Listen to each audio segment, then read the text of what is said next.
আলিপুরে দক্ষিণ ২৪ পরগনা জেলা পরিষদের অফিসে অগ্নিকাণ্ড। কালো ধোঁয়ায় মুড়েছে এলাকা। ঘটনাকে কেন্দ্র করে ব্যাপক চাঞ্চল্য ছড়ায় এলাকায়। জানা যাচ্ছে, বহুতলের যেখানে আগুন লেগেছে সেটি দক্ষিণ ২৪ পরগনার জেলা পরিষদের অফিস। ইতিমধ্যেই ঘটনাস্থলে পৌঁছেছে দমকলের ৭টি ইঞ্জিন। জাহাঙ্গীর খানের অফিসও ছিল সেখানে। এসি অথবা শর্ট সার্কিটের জেরে এই পরিণতি।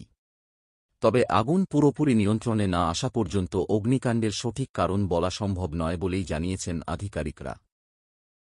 তবে তাৎপর্যপূর্ণ বিষয় হয়, আগুন লেগেছে দক্ষিণ ২৪ পরগনার জেলা পরিষদের অফিসে, যেখানে বসতেন জাহাঙ্গীর খান।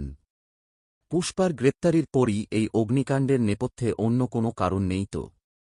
এই প্রশ্ন উঠছে। যুদ্ধকালীন তৎপরতায় শুরু হয়েছে আগুন আয়ত্তে আনার কাজ। ভাঙা হচ্ছে বিল্ডিংয়ের কাজ। তবে কেউ আটকে নেই বলেই প্রাথমিকভাবে জানিয়েছেন দমকলের কর্মীরা। দক্ষিণ ২৪ পরগনা জেলা পরিষদের অফিসে ভয়াবহ আগুন। আলিপুর কেয়াটের পাশেই এই ভবন। বুধবার সকালে এই ঘটনা ঘটে। কালেয়া ধোঁয়ায় ঢেকে গিয়েছে ভবন। ৪ তলা, ৫ তলা ও ৬ তলায় আগুন ছড়িয়ে পড়েছে। প্রাথমিক অনুমান, এসি থেকেই এই আগুন লাগে।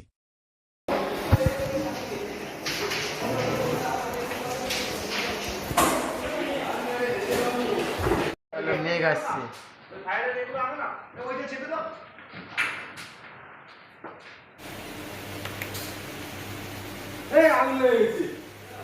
এদিকে এদিকে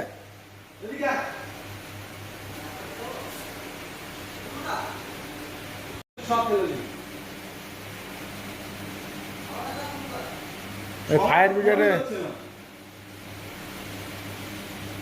দাঁড়া এনডিসি ফোন নাম্বার আছে।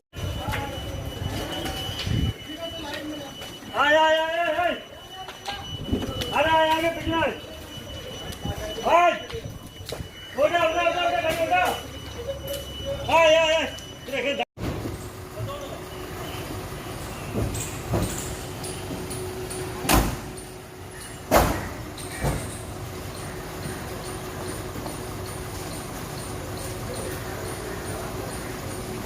জয়নগর আপডেট, সত্যের পাশে, খবরের আগে।